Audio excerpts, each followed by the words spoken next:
Chinese economic espionage and research theft in the United States. First, the arrest today of a Harvard University professor for lying about his participation in a Chinese foreign recruitment program. Second, this morning we have unsealed a separate indictment of a Chinese national working as a scientific researcher at Boston University who failed to mention on her visa application that she is also a lieutenant with the People's Liberation Army. Finally, this office has indicted another Chinese national for trying to smuggle vials of biological material out of the United States to China and lying about it to federal investigators.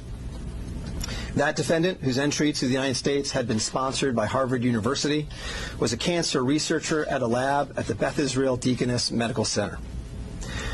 So, this morning, the FBI arrested Dr. Charles Lieber, the chair of the Department of Chemistry and Chemical Biology at Harvard University, for making false statements regarding his involvement in China's Thousand Talents Plan and his affiliation with the Wuhan University of Technology. The complaint alleges that Dr. Lieber signed a contract with the Chinese university in Wuhan and was paid up to $50,000 per month, plus up to $158,000 in living expenses, and awarded more than $1.5 million to set up a research lab at the Chinese school and work there on researching nanotechnology. Lieber also joined China's Thousand Talents Plan, according to the complaint, a Chinese government-run program designed to entice scientists and researchers in the United States to share their research expertise with China. At the same time, Dr. Lieber was receiving U.S. grant funds from the Department of Defense and the National Institutes of Health. National Institutes of Health spends up to $39 million a year funding medical research in the United States. Those programs required Dr. Lieber to disclose if he was working with, including receiving funding from, any foreign power.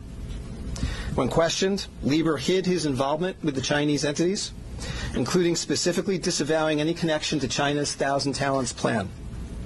Meanwhile, based on the complaint, it appears that China paid Lieber hundreds of thousands of dollars over the years for his involvement with the Chinese entities and for his work on research for Chinese gain.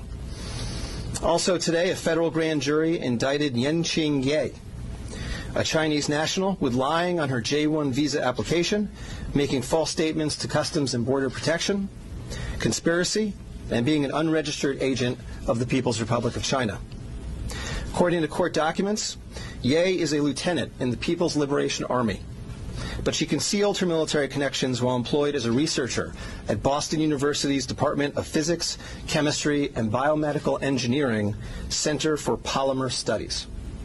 The indictment alleges that a colonel in the People's Liberation Army and other military officers from the Chinese National University of Defense Technology gave Ye numerous assignments while she was in the United States, such as conducting research, assessing U.S. military websites, and sending documents and information back to China. In April 2019, Ye was questioned by customs officers at Logan Airport on her way to China. According to the indictment, she lied about her involvement with Chinese military projects.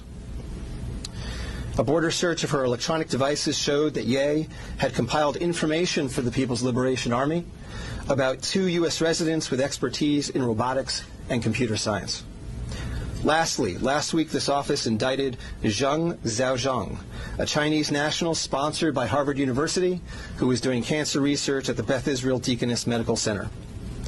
Zheng was charged with attempting to smuggle to Beijing vials of biological material, along with other research materials that he had stolen from the lab at the Beth Israel, where Zheng was working on cancer cell research. Before he boarded his flight, customs officers discovered 21 vials of biological material in a sock in his baggage. When confronted by the officers,